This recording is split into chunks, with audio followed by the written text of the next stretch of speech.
there's so much to it, but I want to get onto day 8 and then day 9. Do you know what I mean? Okay, this didn't really do what I asked. Okay, let's see.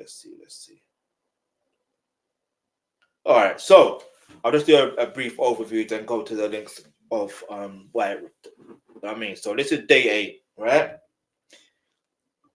So on day 8 of Sean Combs' federal trial in New York, presided over by Judge Arun, 3 witnesses testified: Gerard Gannon, Homeland Security Investigations Special Agent Dawn Hooge, forensic psychologist, and George Kaplan, former executive assistant to Sean Combs. Their testimonies focus on physical evidence from Sean Combs' Miami home, psychological insights into victim behavior and logistical support for free narcotics-fueled performances, directly supporting the charges of racketeering, conspiracy, trafficking by force, fraud, or coercion, and transportations to engage in. Do you know what I mean? So the trial, which began, hang on, this was on day 8. The trial, which began on May 12. Hang on, this doesn't make sense. Either way, addresses crimes allegedly occurring. Okay, so we already know all that. All right. So the initial trial started on May 12. All right. So by day 8. No. Let's just do it this way.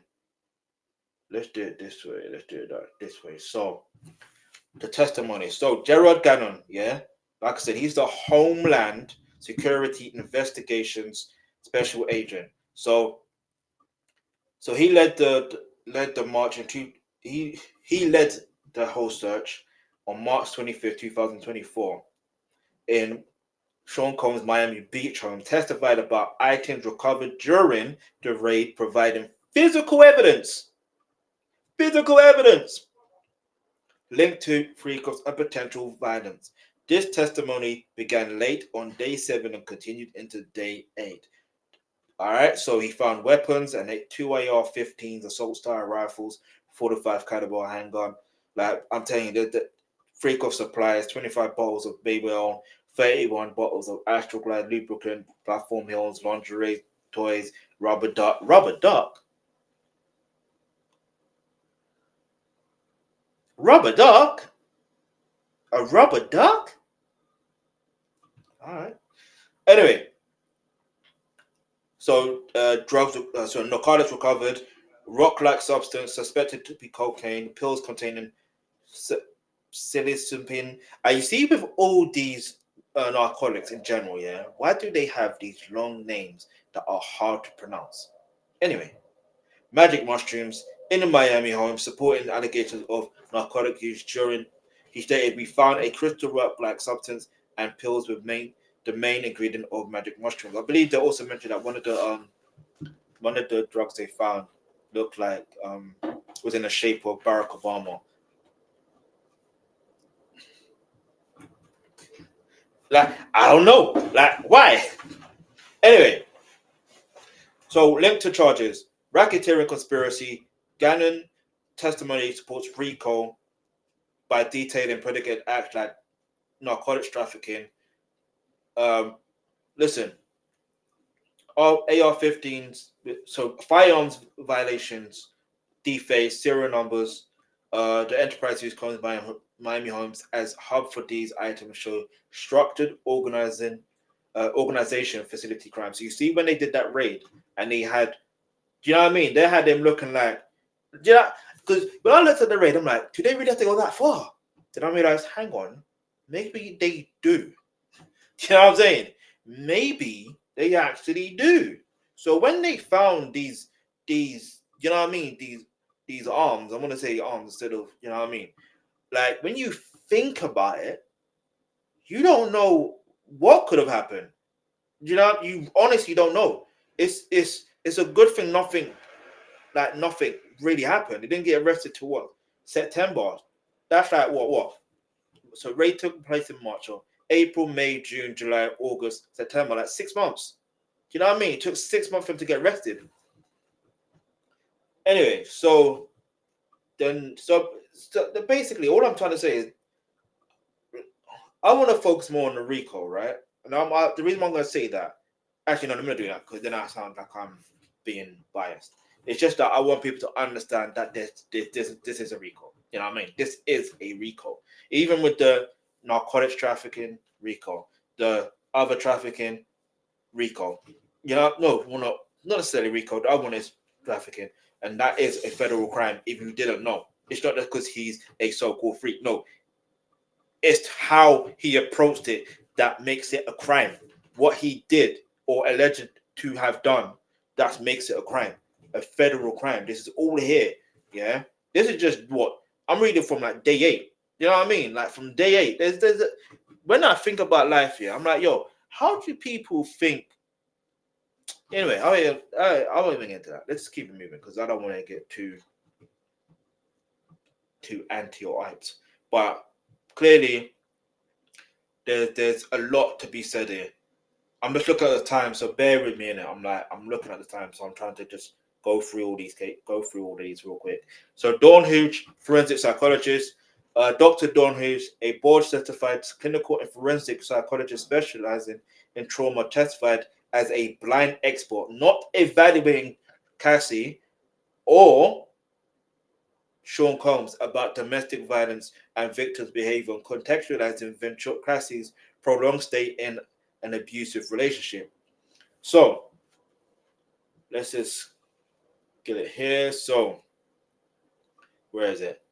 So one of her standout quotes here is: "It's common for victims to stay in an abusive relationship as a trauma bond can make them unwilling to leave, and many wait months, even years before telling someone what happened." Yeah, these are unfortunate facts. So there was another thing. Where is it? Coping mechanisms. Who notes that victims may love their abusers, use drugs to cope, so narcotics to cope, or repress memories, which explained Cassie's narcotics use and emotional attachment to Combs per her testimony. She stated, "Victims of domestic violence can feel trapped by physical, psychological, and financial control." Yeah, I ain't gonna lie to you. Diddy's done. When you get a psychologist, you know what I'm saying? Like a psychologist, a certified one of that? No. Because everyone wants to say, "Oh, Cassie's also that she's not a victim. She's this, she's that." No, you're not paying attention to what's being said in this case. And this is why I'm doing this, because people need to understand what's really going on. Anyway,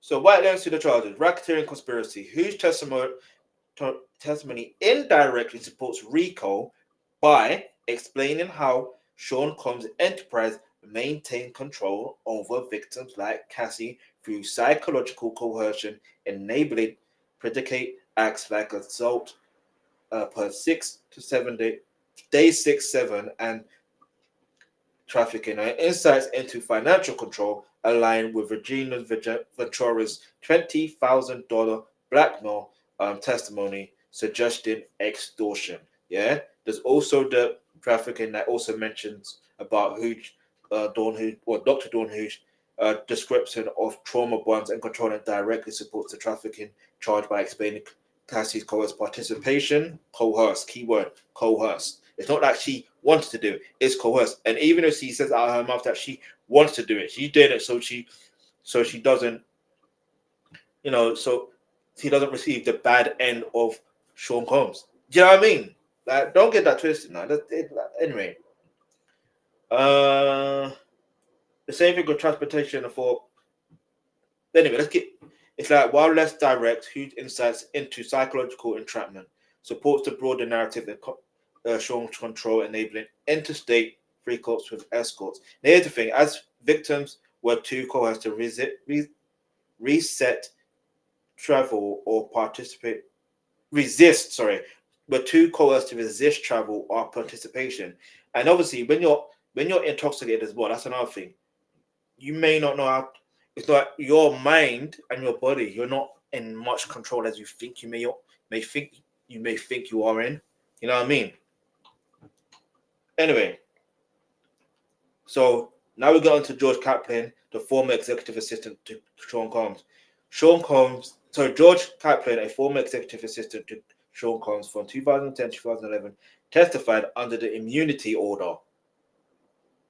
See it there? Immunity order. After invoking his Fifth Amendment rights, detailing his role in setting up cleaning freak-off venues, his testimony began on day 8 and continued until day 9. See? Listen, hotel room setup, clean-up duties, you mean narcotics procurement, prosecute. Listen, there's so much things to be said. Like, he said that he cleaned up the room afterwards to ensure hotel staff wouldn't see the aftermath to protect Mr. Cohen for potential embarrassment. Now, this is an embarrassment. You know what I mean? Because he's going to get out anyway. Anyway, so I don't even just mention about the links to the charger because you can clearly see evidently that this is that. You know what I mean? Racketeering conspiracy supports RICO. That everything supports what he's been charged with. You know what I mean? Everything. Like everything. So you gotta really put things into perspective, right? Now let's get on to day 9.